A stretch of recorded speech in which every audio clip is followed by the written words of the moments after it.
Bonjour, bonsoir, chers amis internautes, amis de Code 243. J'aimerais m'entretenir avec vous aujourd'hui d'une situation, de quelque chose qui me dérange tous les jours énormément. À savoir, à chaque fois que l'on parle de la République démocratique du Congo, en sigle RDC, on rajoute la capitale mondiale du viol. La capitale du viol. La RDC n'est pas la capitale mondiale du viol. Parce qu'en disant cela, on veut dire que les Congolais sont des violeurs. Ça veut dire que les plus grands violeurs de cette planète, ce sont les Congolais. Et pourtant, si je m'en tiens à ce que le docteur Denis Mukwege a dit, docteur Denis Mukwege, un personnage que l'on ne présente plus, il a tourné sur toute la planète, il a parlé 2 fois à l'ONU, il a parlé au siège de l'Union européenne, il est venu ici à Washington, il a parlé un peu partout. Et dans ses propos, il dit clairement ceci. La totalité, je dis bien, la totalité des femmes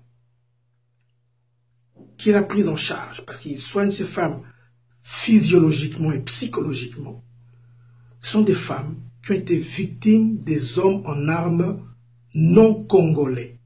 Je le répète, ce n'est pas moi qui le dis, c'est le docteur Mukwege qui le dit, Denis Mukwege. Les femmes qu'il a soignées et qu'il soigne, ce sont des femmes qui ont été victimes des hommes armés qui n'étaient pas et qui ne sont pas des Congolais. Docteur Denis Mukwege est originaire de Bukavu, l'est du Congo, où se passent les horreurs. Il le dit très bien. Les peuples qui constituent l'actuel Nord Kivu, Sud Kivu et Maniema n'ont jamais vécu les horreurs qui sont en train de se passer maintenant. Ce ne sont pas dans les coutumes de ces peuples-là. On peut remonter dans le passé, jusqu'au Moyen-Âge, allant même jusqu'à la préhistoire. Il n'y a jamais eu ce genre de pratique. C'est vrai, dans tous les pays du monde, il y a des violeurs.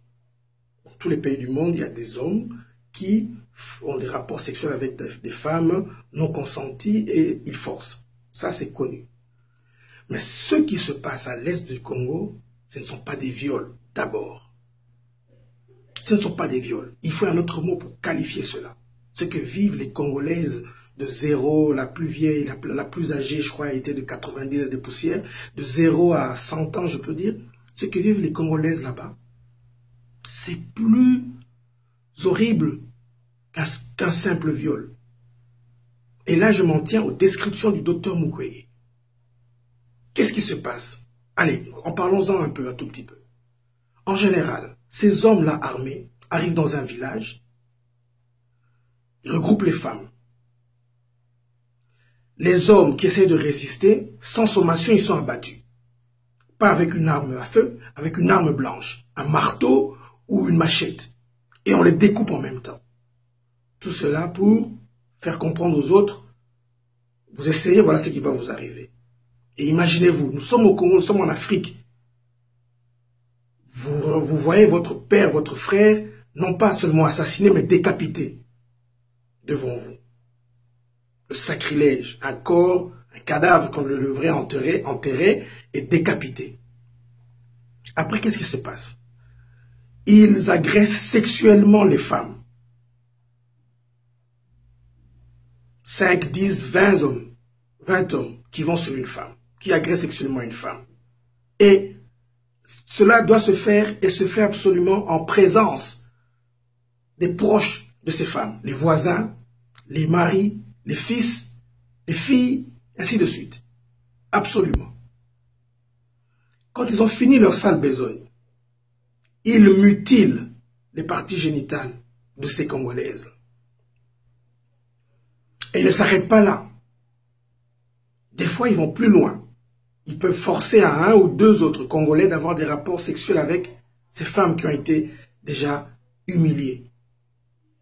Et les hommes qui refusent sont sans sommation abattus à l'arme blanche, décapités. Ils ne s'arrêtent pas là. Chaque groupe qui commet ces horreurs sur les femmes congolaises a sa façon de signer son passage. Un des groupes, par exemple, comme le dit le docteur Mukwege, après avoir fait souffrir la Congolaise, comme je l'ai dit tout à l'heure, par les poignets, ils attachent les femmes en l'air, par les poignets. Et pendant ce temps, ils saccagent le village. Et ils continuent à agresser d'autres femmes. Et quand ils ont fini,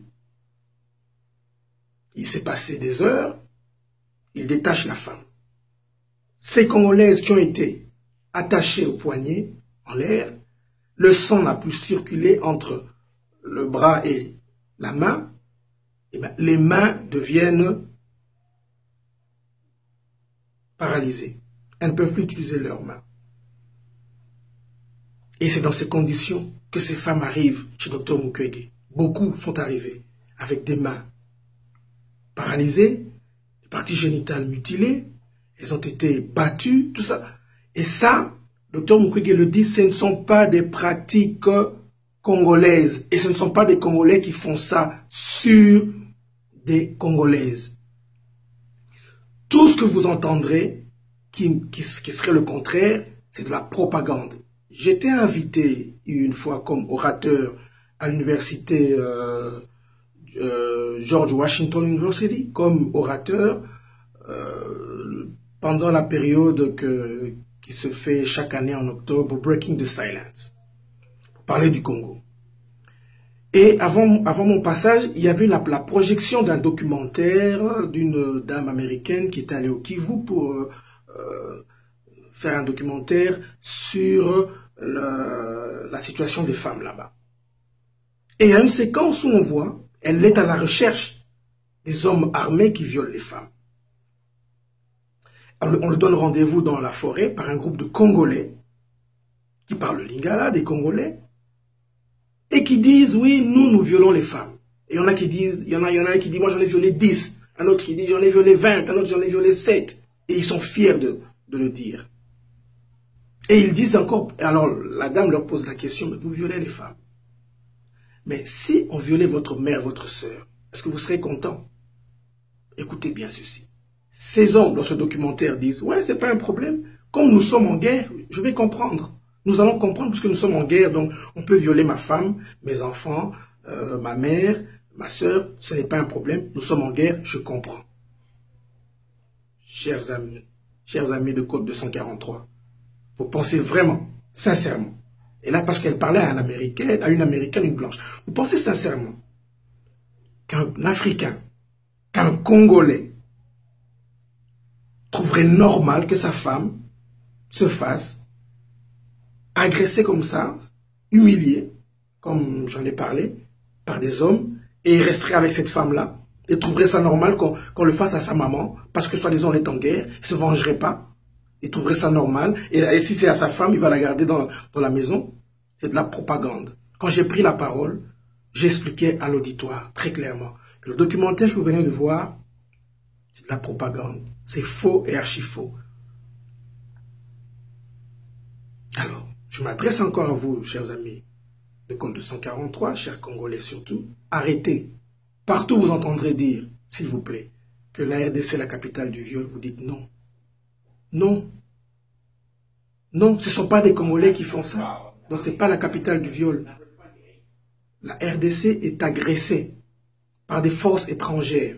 Et ces gens le font pour humilier les Congolais et parce qu'après ce qu'ils font, qu'est-ce qui se passe? Les couples sont disloqués, les familles sont détruites et les villages sont désertés. Donc les villages sont désertés. Et comme par hasard, sous ces villages, en général, soit il y a des minerais sous le village, ou ce sont des villages qui sont après repeuplés par des populations non congolaises qui, après 5, 6, 7 ans, réclament leur congolité. Voilà ce que j'avais à partager avec vous. C'était Freddy Monanga, à partir de Washington DC, pour Code 243. À bientôt.